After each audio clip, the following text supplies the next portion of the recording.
Sasa tulikuwa tumelala na huyo, kuna jirani akaanza kupiga nduru, akasema nifungulieni, nachomeka kwa nyumba yangu imeshika moto.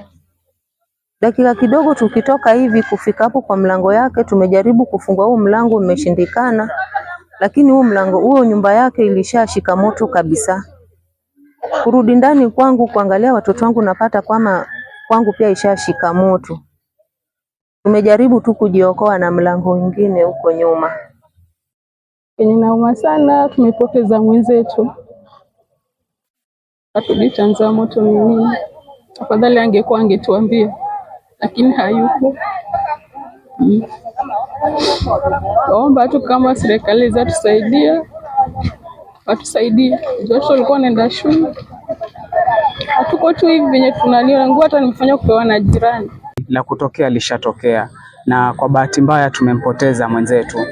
Kwa hiyo cha muhimu ni kuwa izingatiwe kwamba je, majirani hawa wataanzia wapi? Starting from zero kifamilia.